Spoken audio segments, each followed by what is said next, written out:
Alright, week 2 of Positive Star Wars YouTuber shoutouts.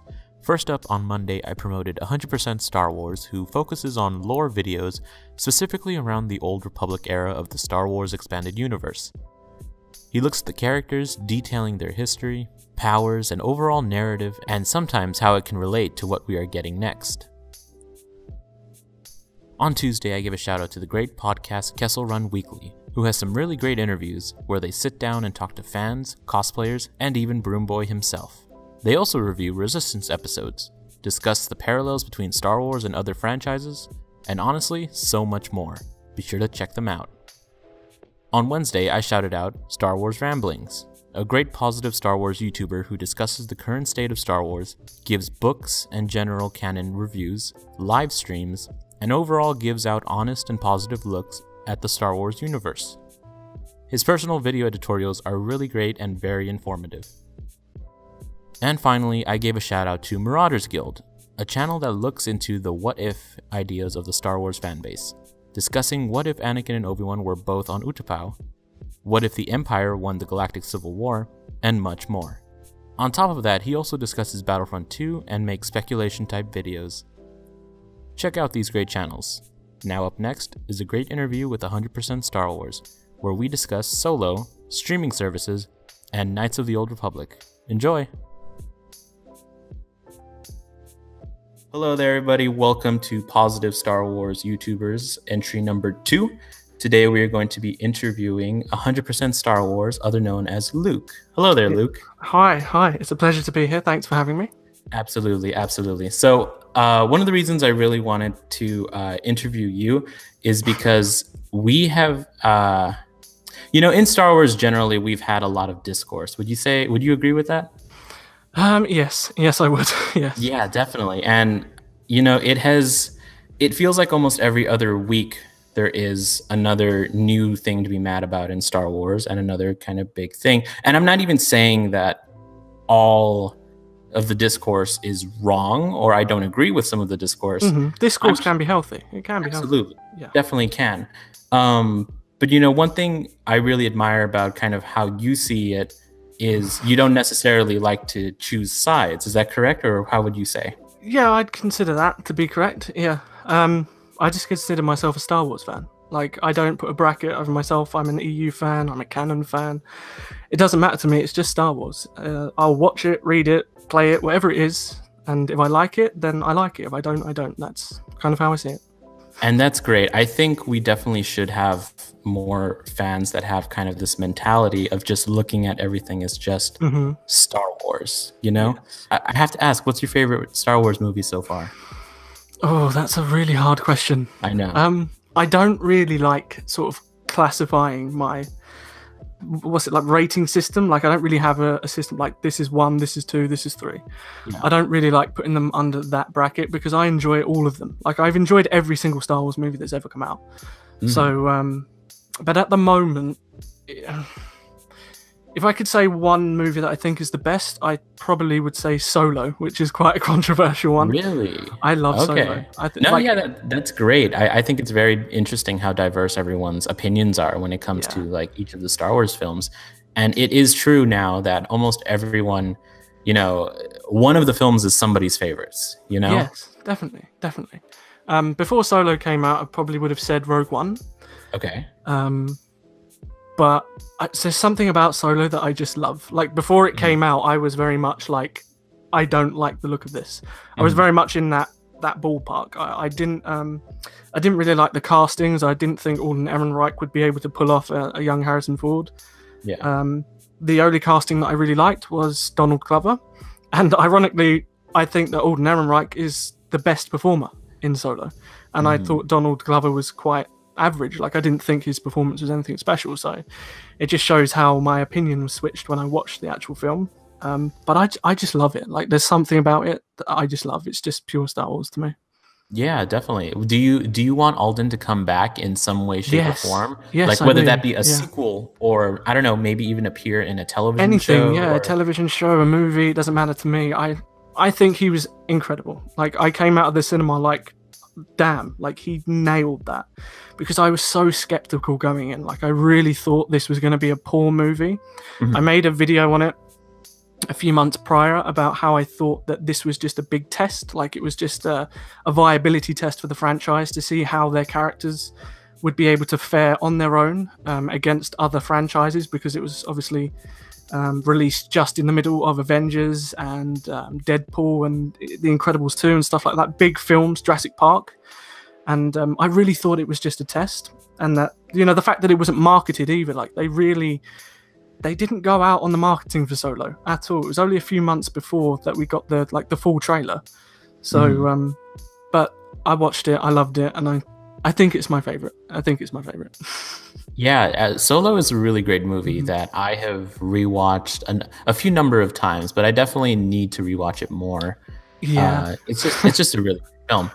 And I really think it was a bit hurt by some of the marketing decisions that they decided to do. I found it fascinating. Yeah, it just didn't make sense to me. Like they sort of they cemented Star Wars, like when Disney took over, they cemented Star Wars as this December thing. It was the Christmas title. And it just baffled me to release it, 5 months after The Last Jedi, especially after the response that The Last Jedi had. Solo wasn't particularly excited for, like people weren't hyped for it.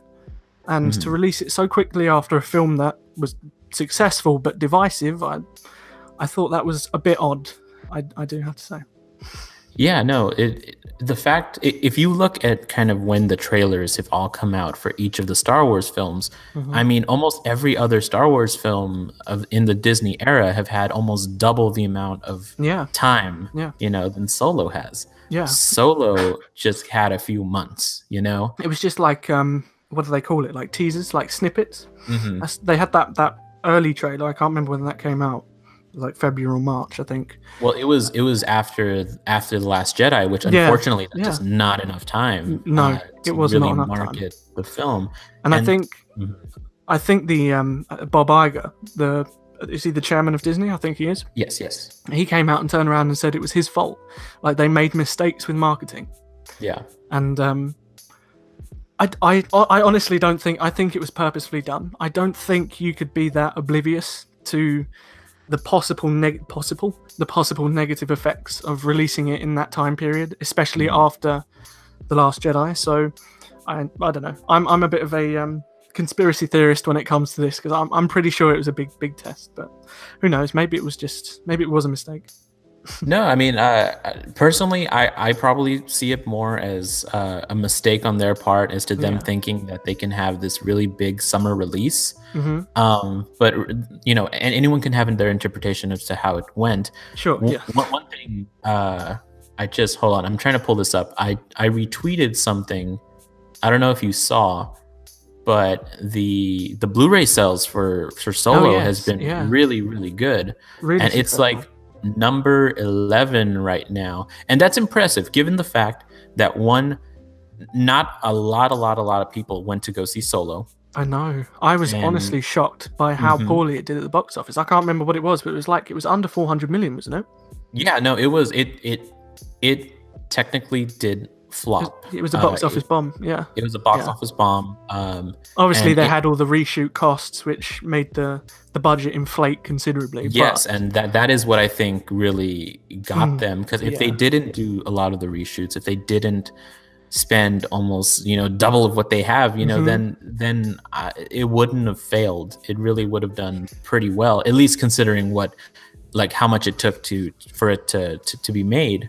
Yes, that's just unfortunate. Solo, I see it as one of the biggest misfortunes. It's a tragedy. It's a tragedy. It's the tragedy of the current Star Wars era. You know? The fact that it is such a good film, a brilliant film, and the fact that, you know, so many things happen behind the scenes that, you know, we don't know about. Everyone has their things. I have friends who, you know, are always mad at Solo at the movie or at Disney because of getting rid of the two directors that it originally had.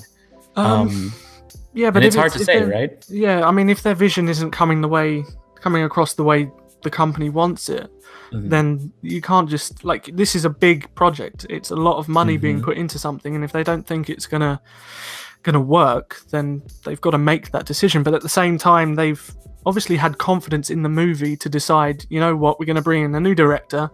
he's going to reshoot half the film. Like, they have to have had confidence in it, surely. Yeah. So I don't know. Solo it's a mystery to me. Solo, it's a very strange thing, but I don't care, because the reality is I loved it. I think it's a great Star Wars movie, and I'm just thankful that it exists, to be honest. Yeah, and that's definitely one of the more positive things that came out of the entire situation. I'm happy we have Solo after all of it. Let's just be happy that we have another great Star Wars movie that people can gush about and really enjoy. But with Solo, I think they should slow down with these character origin stories, whatever they want to call them. Like, don't get me wrong, like, I love Star Wars and I want more Star Wars movies, but I don't think these already established characters need movies. Even after Solo and how good I think it is and how enjoyable it is, I still don't think we need them. So, like, when people gush about Obi-Wan, I'm like, please don't give me an Obi-Wan movie. Like, I don't want it. But I mean, if we get it, I'm not going to complain, but I don't think we need it. Yeah, definitely, and I can respect that. I'm definitely in the camp of like, hey, Obi-Wan, yay, you know. My whole profile picture is even Obi-Wan, but yeah, obviously, like, it's okay to have that opinion, because I'm also of the opinion that maybe they should at least rethink how they handle the anthology film series that they've kind of want. I'm not of the opinion of killing the anthology idea.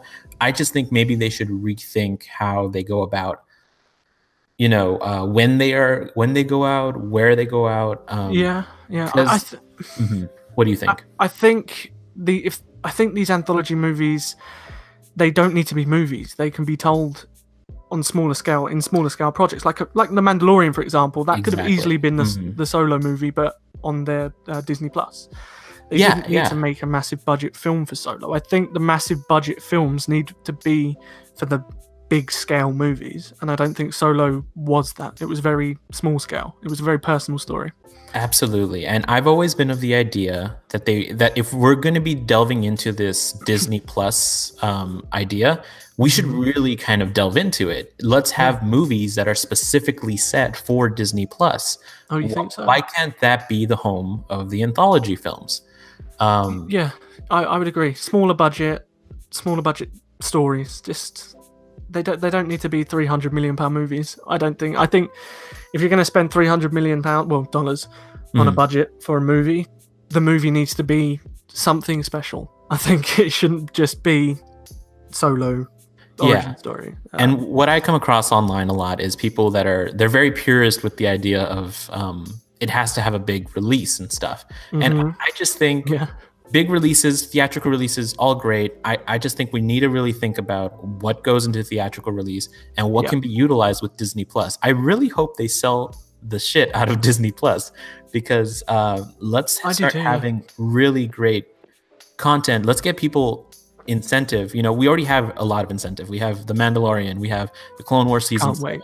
Yeah, I can't wait. Let's keep adding to it, you know? I'm not opposed to movies that go straight to Disney+. But the thing is, with subscription services nowadays, there are so many platforms. You know, you've got Netflix, Amazon Prime. I think you've got more in America that I might not have heard of. I think Hulu's one of them. Hulu, is that? yeah. Yeah, I mean, are people going to want... over there? What?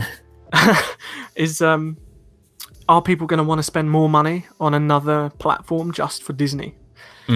So... That is definitely another... It's a question, yeah. It is another question.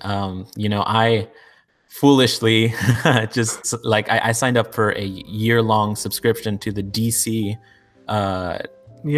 the DC streaming service that they have. Oh, boy. And it's okay. Like, I was able to get access to a lot of the cartoons that I grew up with as a child, which that's been great. I love rewatching Batman the Animated Series. But that's the thing, though, because you've signed up to DC and you're getting only DC content. Exactly. But the thing is, with like Netflix and especially Amazon Prime, there's already on there. There's a lot of DC stuff that you can already watch, like the Batman animated series. I watched the whole thing on Amazon Prime. Yeah. So I sign up for services a little too much, and I have to really think about, like, okay, well, do I need this one? Really, my selling point for the DC thing was like, oh, I get to have comics and stuff. But there's already one for like Comixology, you know, that has Marvel and all of that. So I don't know. It's in a world where we're getting a new streaming service every week. It's it's really hard to really say like how's it going to go with the future of Star Wars, because I don't know. I mean, I'm gonna get Disney Plus the second I can. You know, it's Star Wars, and it's gonna be a lot of Star Wars. I will do, because the Clone Wars is coming back, so I'm kind of obligated to do so. But, no, definitely, yeah. When it comes to the Clone Wars, are you excited for that? Yes. Oh my God, yes. I'm so excited. Like, my hype is uncontrollable. I need that conclusion. The cliffhanger of the it's just horrible. Like, it's just horrible having something you love end without actually ending. Like, it's the most horrible thing. And the Clone Wars was exactly that. Like, it just ended, and it didn't need to end. Yeah. But I'm so excited. It's like talking about subscription services. It's like Daredevil recently. I loved Daredevil so much. It's like one of my favorite shows, and they just ended it. But it didn't have any conclusion. Like, there was cliffhangers and there was hints towards what's going to happen. Yeah. And so I'm so excited for the Clone Wars. Super hyped. Yeah, no, I the second it was announced, it was amazing. I felt like a lot of the fandom that have been divided have just really came together and was like, hey, this thing that we all love, I think, or at least most people love, is coming back, and we can all, have it. It was a great time. It was a great time. The Clone Wars is definitely something for the fans, I think. Whereas like something like The Mandalorian it's something new. So they've done two very different things there. They've done one thing very much for the fans, and one thing very much for the future of Star Wars, which I'm excited about them both. I think The Mandalorian could shape up to be incredible. Like, it's got a huge budget. It's got an incredible directing cast, like fantastic. It's got a great cast generally, and it's got a great premise. Like, they can do something really good with it. But the Clone Wars, like, it has that edge just because of the nostalgia factor that comes with it. So I'm super excited for that. One thing I'm not particularly excited about, and I was very surprised to see, was the Cassian Andor. Oh, series. The Cassian Andor series. Really? You're not excited for that? No, I mean, it's totally fine if you aren't. Can I hear why, though? I remember I was just scrolling through Twitter, and then it came up that Diego Luna's returning to reprise Cassian Andor in a series. And like, don't get me wrong, I loved Rogue One. I loved it, but Rogue One was like kind of like Solo. Like, it was telling something that we already know happens. Yeah. And they've decided to take something from a story that was telling people what already happened, and they've taken a character and they're about to tell us a story. Like it's another origin inside an origin movie. You know what I mean? It's a prequel to the prequel. Yeah, essentially, yeah. And I thought, when I saw that, I thought to myself, like, okay. Like, I thought Diego Luna was great in Rogue One. Like, I really liked Cassian. Yeah, definitely. But I thought to myself, like, why couldn't they make a TV show set in the Clone Wars? Like, a live action TV show set around a Republic Commando squad or something. Like, I'm not liking this this fixation on the original trilogy era. Like, I love the original trilogy era. Like, don't get me wrong, but I think they're oversaturating it, to be honest with you. Especially in the the Mandalorian's post Return of the Jedi, isn't it? It's just after it.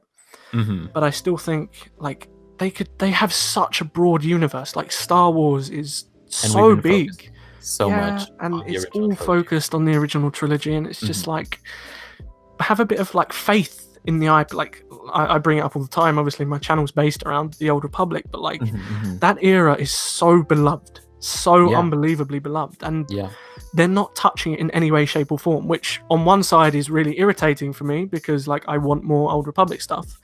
But then on the other side, does that make me think, well, maybe they're saving it for something? So I don't know.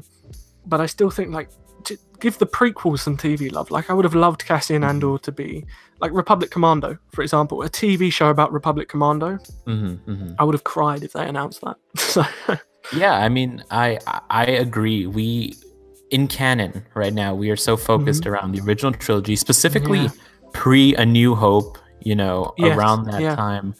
And when I heard of the Cassian Andor series, I was excited mainly because I want this to be the bookend of kind of that era.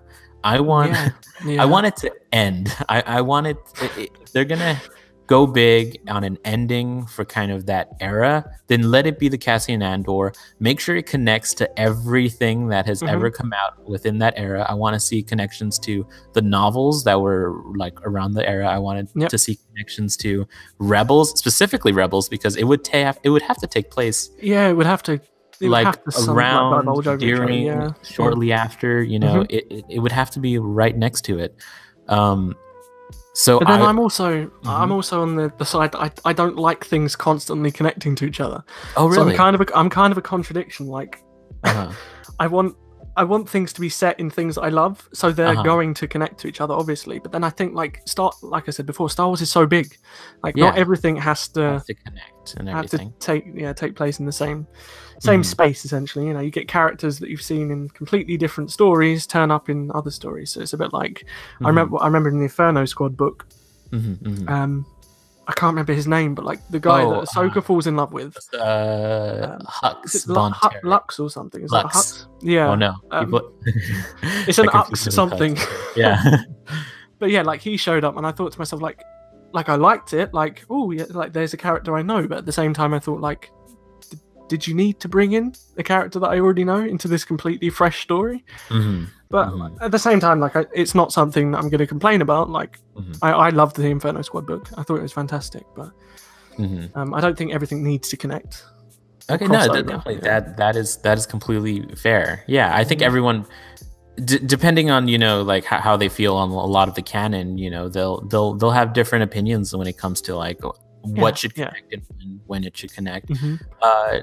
Equally, I still very much love stories that are very self-contained and not really true. Yeah. You know, I enjoy both. I like scale and I like small personal stories. So it's it doesn't matter to me. If it's Star Wars, I'll make my opinion on it after I've consumed it. I won't consumed it. That sounds really evil. No. After I've watched or read it, blah blah blah. But I make my opinion after rather than before. So, absolutely. We all consume Star Wars, don't we? Yes, we do. We like the Darth Nihiluses of Star Wars. We consume it. Exactly. Now, I want to have a conversation about Knights of the Old Republic. So we are moving away from canon discussion, which, by the way, it's been really great so far. I think we've had a lot of really great conversations about Indeed we have, the future in terms of the streaming services and all that. But this is one of the things I also really wanted to talk to you about. Knights of the Old Republic. So here's my history with Knights of the Old Republic. I played it once with a cousin as a kid. And, you know, it was this RPG system that at the time, as a young kid, I didn't have an appreciation for. Yes, yeah. And I think that puts a lot of people off. Even nowadays, it puts a lot of people off the gameplay. So yeah, definitely. And well, I'm not the biggest fan of RPG type games. I can't lie. I've now been really interested in it. However, I feel like my perception of Knights of the Old Republic is that it helped give rise to a lot of the thoughts of Grey Jedi, which I personally am not the biggest fan of Grey Jedi. You don't like Grey Jedi, no? I'm not the biggest fan of the idea of Grey Jedi, but I also know that it's the term Grey Jedi. It has changed a lot when it comes to different authors who write for that. Yes, yeah, it's very interchangeable between wherever it's placed. So I don't really take the term Grey Jedi too literally. It's just, for me, it's just a word to describe a Force user is not like connected to anyone specifically. He just does what he wants. That's how I see it. So definitely. So would you? Because when I hear the term Grey Jedi, I feel like a lot of people instantly think of someone who can use both the light and dark side of the Force. Yep. Yeah. Is that an earnest interpretation of? Yeah, I mean, you can have that interpretation, definitely. Like I said, like it's very interchangeable depending on what you play or read or. You know, it's my interpretation of it is simply that a Grey Jedi is somebody who chooses to not be connected and not follow the constant practices of the Sith or the Jedi or any other organization that says this is how you should follow the Force. The Grey Jedi for me is somebody who just appreciates the Force as a whole, like a complete whole. And that's honestly how I thought the Last Jedi was going to go. I thought it was going to follow that route, which it didn't in the end.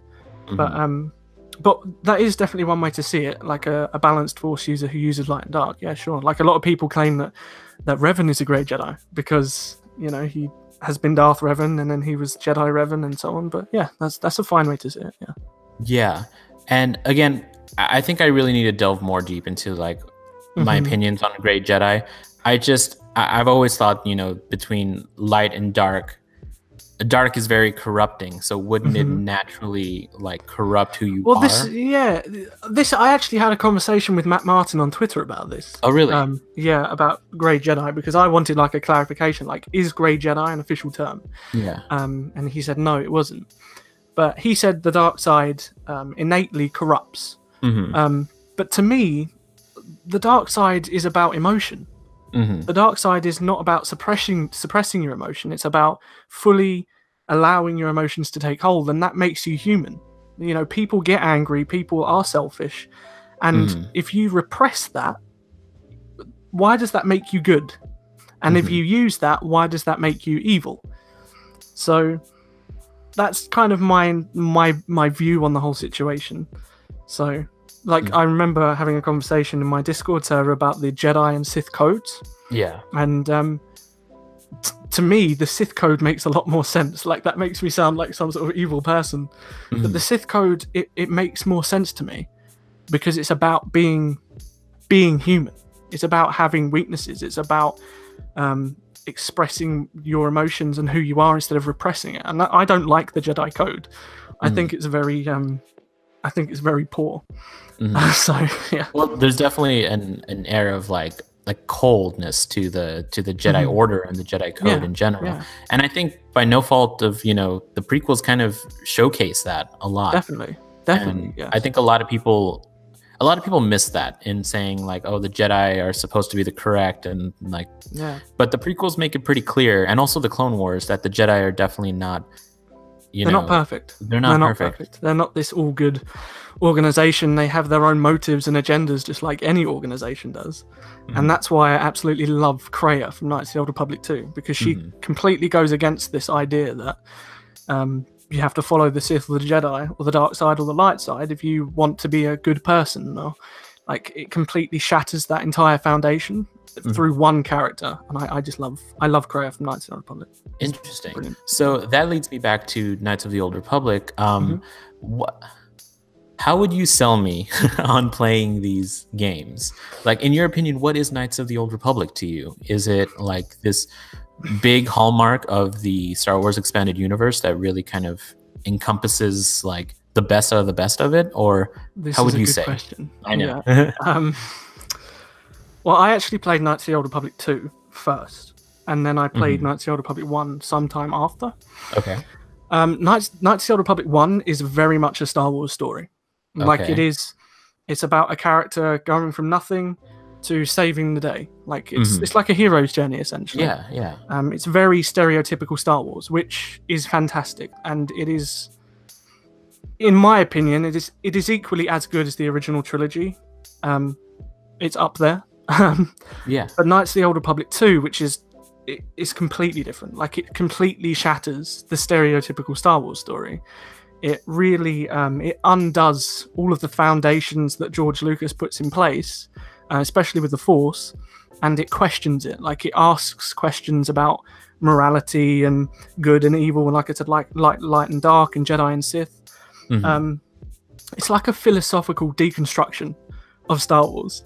So if I was to sell it to you, I would say that you're going to get two very different experiences. Okay. With the first game, you're going to get an amazing Star Wars story. With the second game, you're going to get something that is not a Star Wars story, but it is at the same time. Like, it's like philosophy, but in a game. And I just, Knights of the Old Republic 2, I played it when I was very young, so I didn't understand it fully, but it's still like it really captured me. But when I played it as I was growing older, and I played it so many times, and the more I played it, the more I learned, and it's such an incredible view of the whole world. So that would be my take. You're going to get two very different experiences, but two amazing experiences at the same time. They have fantastic characters, some of the best characters in Star Wars, fantastic villains, fantastic worlds. It brings new worlds, just so much newness. That's why I loved it. I I love Knights of the Old Republic so much. And then No, that's definitely, the yeah. Old Republic came out, and I was like, oh god, which is kind of ironic because I say that I wasn't. I'm just a person who enjoys Star Wars. But if there was one thing that did divide my heart, it was the Old Republic MMO. So. Oh, really? Really? Yeah. Okay, I haven't played that either, but I've also heard kind of similar opinions about the Old Republic MMO. I imagine it's how the EU, like the big EU fans, like of all EU, I imagine it's how they see Disney's takeover. Like the Old Republic came in and did so many things that are really good. Like the Old Republic has some incredible stuff. But at the same time, to me, and I still have this opinion, and I say it in my videos very often, but the Old Republic destroys so much of what Knights of the Old Republic set as a foundation. It completely damages all of the characters it created. It's like a lazy way of continuing Knights of the Old Republic because it never got a sequel. Like it ended on a cliffhanger.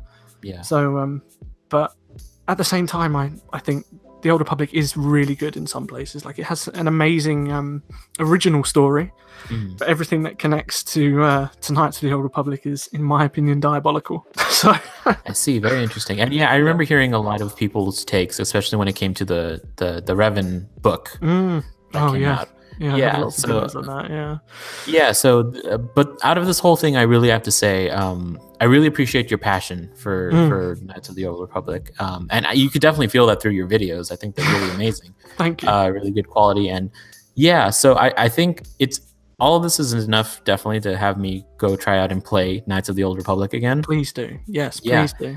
A grown-up view is definitely required to fully appreciate, especially Knights of the Old Republic 2. It's required to fully appreciate what the game was trying to do. Yeah. The writer Chris Avellone, who wrote Knights of the Old Republic 2, is a genius. Like he's an absolute genius. And if there's anybody that Disney needs to hire, and I'm going to say it now, if there's anybody that Disney needs to hire, they need to hire Chris Avellone, because in my opinion, he understood Star Wars in a way that absolutely nobody has managed to portray as far, even into the Disney era. So yeah. Interesting. And probably one of the biggest things that you said that resonated with me is that you said it's a deconstruction of a lot of what Star Wars is. Yes. Yeah. That's interesting. Now, I know not a lot of people agree with me, or not a lot of people see it the same way. But for me, The Last Jedi was that kind of deconstruction of a lot of the Star Wars myths. Yes. And I don't know your opinion of The Last Jedi, because for everyone it definitely could be half and half. It's very different about it. But that's one thing I really appreciated it. So I think it would be interesting to revisit Knights of the Old Republic in a post The Last Jedi world. Yes. Just to see what becomes of that. So well, that's the thing. I thought The Last Jedi was going to be taking a lot of what Knights of the Old Republic tried to do, Knights of the Old Republic 2 especially. Now, don't get me wrong, like I really enjoy The Last Jedi. I think it's a fantastic movie. Like it really is. It's an awesome movie. I came out of the cinema the first time, and on the drive back with my friend, I turned around and I said to him, "What the hell was that?" Like I despised it when I first came out. I absolutely hated it. I thought so many things that they did was lazy. I thought it was a deconstruction. Definitely, I agree with you. But I thought it was just a deconstruction. Like it's important when you try to have that, what's the word, deconstructivist take. You need to also build something from that deconstruction, and you need to tell something new. And the difference for me between Knights of the Old Republic 2 and The Last Jedi is that The Last Jedi deconstructs and doesn't provide anything new, while Knights of the Old Republic 2 deconstructs, and it provides so many new layers and questions and all of that. So there's actually a video I watched the other day.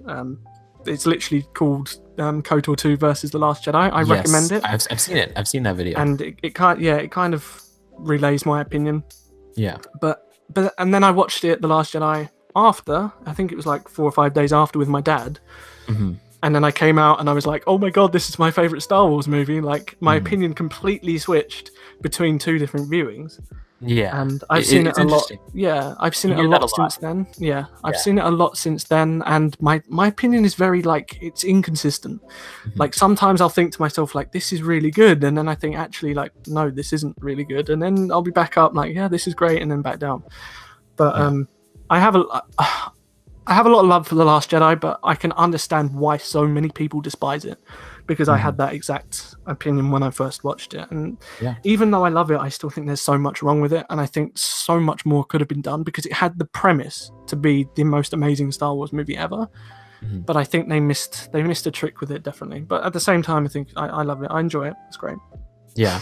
I think a lot of what I think of The Last Jedi, it's going to depend on how the whole series wraps up in terms of the sequel trilogy. Definitely. Yes. On its own, I've always thought The Last Jedi was a really great film with a lot of odd choices that I wouldn't necessarily agree with. But, the things I love out of The Last Jedi, I love unapologetically.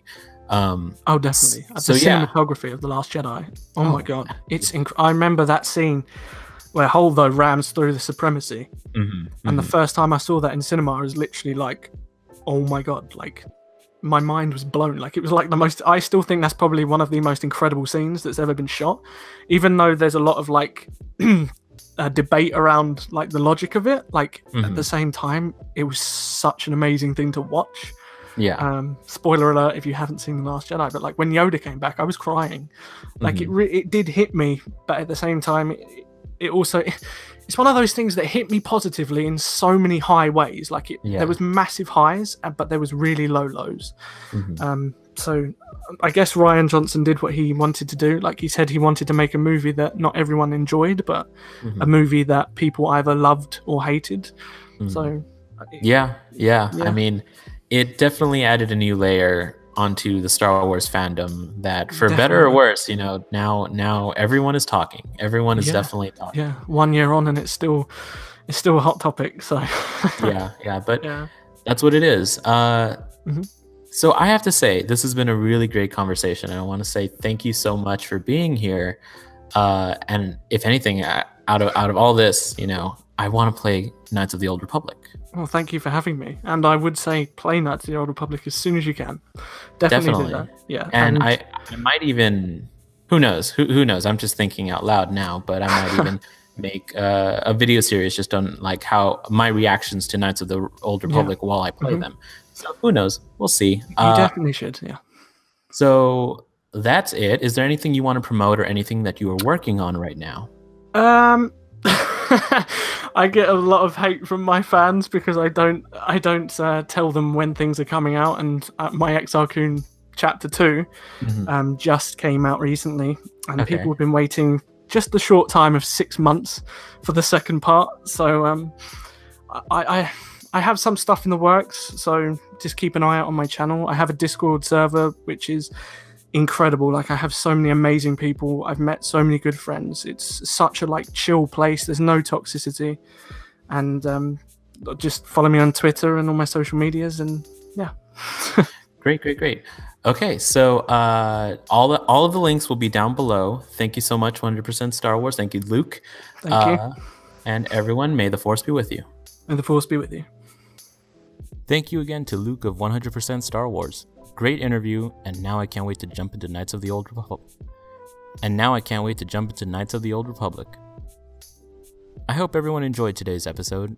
See you next week, and once again, may the Force be with you.